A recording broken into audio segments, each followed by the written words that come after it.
Bonjour, vous êtes sur adenews.info et c'est parti pour votre revue de presse.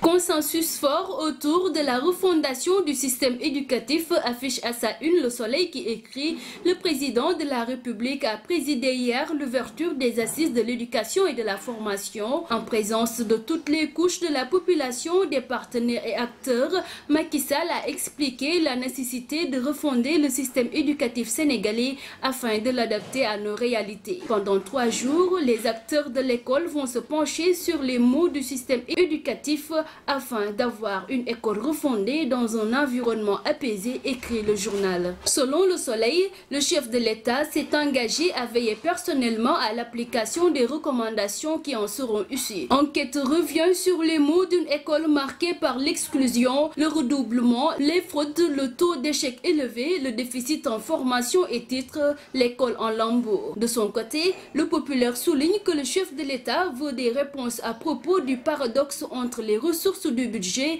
40% alloués à l'éducation et la qualité de l'enseignement. Macky Sall, rapporte le Populaire, s'est interrogé, un pays qui met autant de ressources et qui n'arrive pas à atteindre le minimum de qualité, il y a un problème et nous attendons des réponses dans les conclusions des recommandations des assises. Pour Walfadjri, les assises ont 3 jours pour diagnostiquer le grand corps malade, mais ce que le journal met en exergue, c'est la stratégie d'une partie de l'opposition face à la confiscation des droits, la vie chère, les coupures d'eau et d'électricité. La résistance s'organise en banlieue, titre Walfadjri qui précise que Mamadou Diop Decroix de la JPADS et Oumar Sarr du PDS sont à la manœuvre dans ce combat, déterminés, disent-ils, à sauver les acquis démocratiques.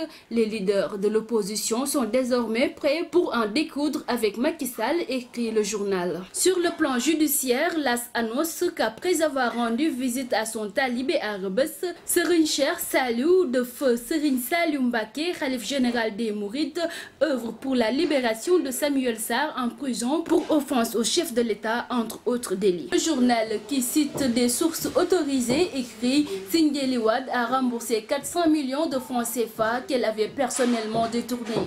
Selon le journal, lorsque l'inspection générale d'État a interrogé Sindiély Wade, elle n'a pas eu d'autre choix de passer aux aveux, tellement les faits étaient constants. Sidiki Kaba, élu président de l'Assemblée de la CPI, nous informe le Populaire. Le ministre sénégalais de la Justice Sidiki Kaba a été élu président de l'Assemblée générale des États parties de la Cour pénale internationale jeudi soir à New York, annonce un communiqué reçu de son cabinet. Maître Sidiki Kaba, avocat de profession, a été plébiscité grâce à l'appui des groupes occidentaux, orientaux et latino-américains des États parties de la CPI. Hommage posthume aux Sénégalais morts en Espagne à la une de l'Observateur.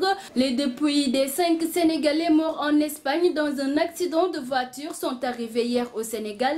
Le journal nous livre les témoignages des familles des 3 d'entre eux. L'un des victimes, Mohamed Ndao, venait tout juste de se marier il y a 2 mois. Il n'a jamais posé sa main sur son épouse, nous révèle son père.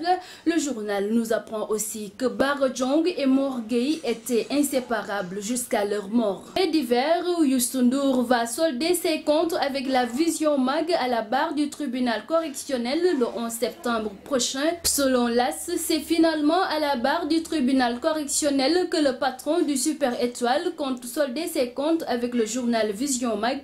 En effet, suite à la citation directe servie au directeur de publication du dit magazine Momar Diong et à l'auteur de l'article incriminé Mamadou Sakhir Ndiaye pour diffamation, l'affaire a été évoquée hier avant d'être renvoyée au 11 septembre prochain pour le paiement de la consignation fixée à 50 000 francs, nous renseigne le journal. Youssou Ndour, quant à lui, réclame 500 millions de francs CFA à nos confrères. Sport, Léopold Sédar Senghor a reçu le feu vert de la CAF. La Confédération africaine de football a donné jeudi son feu vert à la Fédération sénégalaise de football pour la tenue du match Sénégal-Égypte au stade de Léopold Sédar Senghor le vendredi 5 septembre prochain, nous annonce l'AS Le Quotidien. C'est fini pour votre revue de presse du jour sur adenews.info. Merci, à très bientôt.